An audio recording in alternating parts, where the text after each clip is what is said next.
வணக்கம். விஎஸ் ஜோதிடம். இந்த ஜோதிட சேனலில் மிதுன ராசி புனர்பூச நட்சத்திர சனி பயிற்சி பலன்கள் 2026 மார்ச் மாதம் 6ஆம் தேதியிலிருந்து புனர்பூச நட்சத்திரமான உங்களுக்கு வாக்கிய கணித ரீதியாக சனி பகவான் தருகின்ற பலன்கள் எந்த நிலையில் இருக்கும், எத்தகையான பலன்களை சனி பகவான் உங்களுக்கு தர இருக்கிறார் என்பதை பார்ப்பதுதான் இந்த பதிவு. 2026 மார்ச் மாதம் 6ஆம் தேதி சனி பகவான் இதனால் வரையில் உங்கள் ராசிக்கு 9ஆம் இடத்தில் சஞ்சாரம் செய்து கொண்டிருந்த சனி பகவான் மாற்றம் பெற்று ராசிக்கு 10இல் அமருகிறார். 10ஆம் இடம் என்பது தொழில் ஸ்தானம். இந்த தொழில் ஸ்தானத்தில் சுபகிரகம் என்று சொல்லக்கூடிய குரு பகவானே 10ஆம் இடத்திற்கு வந்தால் பதவிக்கு ஆபத்து. 10ஆம் இடத்தில் குரு பகவான் இருக்கும் காலம் பொருள் விரயம், பண நஷ்டம், தொழிலில் மாற்றம், வீடு மாற்றம், இடமாற்றம், உடல் நலத்தில் பாதிப்பு, குடும்பத்தில் சிக்கல், இது அனைத்தையும் தருவார். சனி பகவான் ஒரு படி மேலே போய் பல வகையான மாற்றங்களை கொடுப்பார்.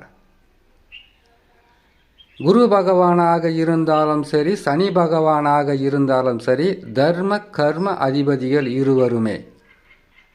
சனி பகவான் மந்தக்காரகன். மந்தக்காரகன்னா எது நடப்பதாக இருந்தாலும் மெல்ல மெல்ல அவருடைய செயல்களை செய்து அவர்களுக்கு நல்லதை செய்ய வேண்டுமா, நன்மைகளை செய்து விடுவார். அவர் தருகின்ற நன்மைகளாகப்பட்டது நிலையாக இருக்க வேண்டும் என்பதற்காக மெல்ல மெல்ல செய்வார். கெடு பலன்கள் தரக்கூடிய ஸ்தானத்தில் இருந்தால் மெல்ல மெல்ல தொழிலில் வளர்ச்சி இல்லாத தன்மையும், தொழிலில் பல வகையான கஷ்ட நஷ்டங்களும், முன்னேற்றமில்லாத வாழ்க்கையும், பொருளாதாரத்தில் பின்னடைவும், கொடுத்த வாக்கை காப்பாற்ற முடியாத சூழ்நிலையும், இடம் விட்டு இடம் மாறுவது, வேலையை விட்டு மற்றொரு வேலையை தேடுவது, உடல் நலத்தில் மிகவும் மோசமான நிலையில் அவ்வப்போது மருத்துவ செலவுகளை கொடுப்பது, குடும்பத்தில் குழப்பங்களும் பிரச்சனைகளும் கலகங்களும் உருவாக்குவது, அப்படிப்பட்ட ஸ்தானத்தில்தான் சனி பகவான் அமருகிறார். இப்பொழுது புனர்பூச நட்சத்திரம் 1, 2, 3 பாதங்கள் கொண்டது மிதுன ராசி. 4ஆம் பாதம் கடக ராசியில் வரும். இந்த நிலையில் மிதுன ராசியில் இருக்கக்கூடிய புனர்பூச நட்சத்திரக்காரர்களுக்கு ஆரம்ப தசா குரு தசா. குரு தசா முடிந்தவுடனே சனி தசா ஆரம்பமாயிடும். சனி தசா முடிந்தவுடன் புதன் தசா, கேது தசா, சுக்கிர தசா, சூரிய தசா, சந்திர தசா, செவ்வாய் தசா என்று தசாக்களின் வருடங்கள் முடிந்தவுடன் மற்றொரு தசா ஆரம்பமாகிவிடும். இப்போ நீங்கள் புனர்பூச நட்சத்திரத்தில் பிறந்த குழந்தைகளாக இருந்தால் குரு தசா நடந்து கொண்டிருக்கும். அவர்களுக்கு பெருசாக பாதகமோ கஷ்டங்களோ துன்பங்களோ வராது, வந்தாலும் தெரியாது. தசா சரியில்லாமல் இருந்தால் உடல் நலத்தில் பாதிப்பும் வரலாம்.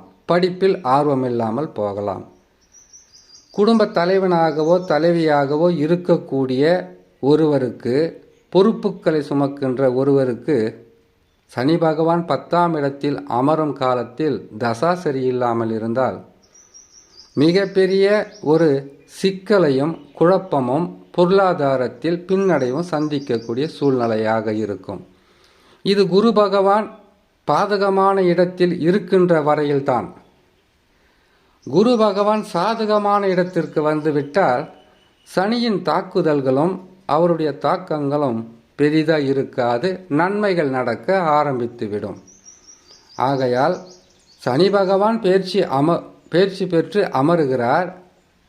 அவரால் உங்களுக்கு சில நேரங்களில் நற்பலன்களை பெறுவதற்கு கடினமாக உழைக்கக்கூடியதும் அலைச்சலும் திருச்சலும், எவ்வளவு உழைத்தாலும் உழைப்புக்கேற்ற ஊதியத்தை பெற முடியாத சூழ்நிலை இருக்கலாம் தான், இருக்குன்னு சொல்லிவிட முடியாது. ஒருவேளை உங்கள் சொந்த ஜாதகத்தில் தசா மிகவும் வலிமையாக இருந்து நடத்தக்கூடிய கிரக தசாவாக இருந்துவிட்டால் நான் சொல்லக்கூடிய இந்த பலனாகப்பட்டது முழுமையான கெடு பலன்களாக இல்லாமல் நன்மையும் தீமையும் கலந்தே இருக்கும்.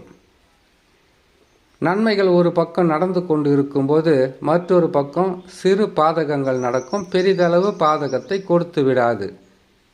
பாதக தசாவாக இருந்தால்தான் கடினமான கஷ்டங்களாக இருக்கும், நஷ்டங்களாக இருக்கும். ஆகையால் புனர்பூச நட்சத்திரத்தில் பிறந்த உங்களுக்கு சனி பகவானின் பாதகஸ்தானம் என்பது குரு பகவான் உங்களுடைய ஜென்ம ராசியிலிருந்து வக்ரம் பெற்றிருக்கிறார்.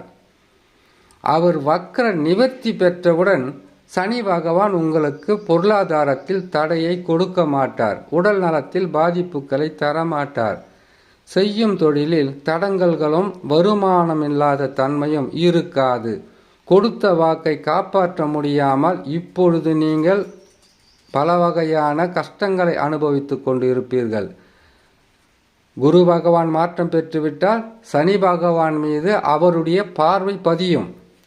அப்படி படும்போது சனி பகவானால் உங்களுக்கு கஷ்டத்தை கொடுக்க முடியாது. ஆக மொத்தத்தில் தடைகளும் தடுமாற்றங்களும் குழப்பமும் உடல் நலத்தில் பாதிப்பும் வெளியூர் பிரயாணமும் வீடு மாறுவது இடம் மாறுவது சில கஷ்ட நஷ்டங்களை சந்திக்கக்கூடிய பாதக அமைப்பில் சனி பகவான் இருந்தால் கூட குரு பகவான் ஜென்ம ராசியில் வக்கரம் பெற்று இருக்கக்கூடியவர் வக்கர நிவர்த்தி பெற்றுவிட்டால் பாதகமே இருக்காது, சாதக பலன்களாக இருக்கும். இருந்தாலும் சனி பகவான் 10ஆம் இடத்தில் இருக்கிறார் என்பதை மறந்து கூட அதிகப்படியாக கடனை பெறுவது, யாரிடமாவது கடனுக்காக முன்ஜாமீன் கொடுப்பது, எதையாவது செய்து சிக்கலில் மாட்டிக்கொள்வது, இதை தவிர்த்தால் பாதகம் இருக்காது. தடைகள் இருந்தால் வணங்க வேண்டிய தெய்வமாக குரு தட்சிணாமூர்த்தியை வியாழக்கிழமை தோறும் வணங்கி வாங்க. தடைகள் விலகும், நற்பலன்கள் அதிகரிக்கும். குரு மாற்றத்துக்கு பிறகு மிகப்பெரிய மாற்றமும் முன்னேற்றமும் மிதுன ராசி புனர்பூச நட்சத்திரக்காரர்கள் உங்களுக்கு நிறையா இருக்குது என்று சொல்லி இன்னொரு நல்ல பதிவில் உங்களை நான் சந்திக்கிறேன். நன்றி, வணக்கம்.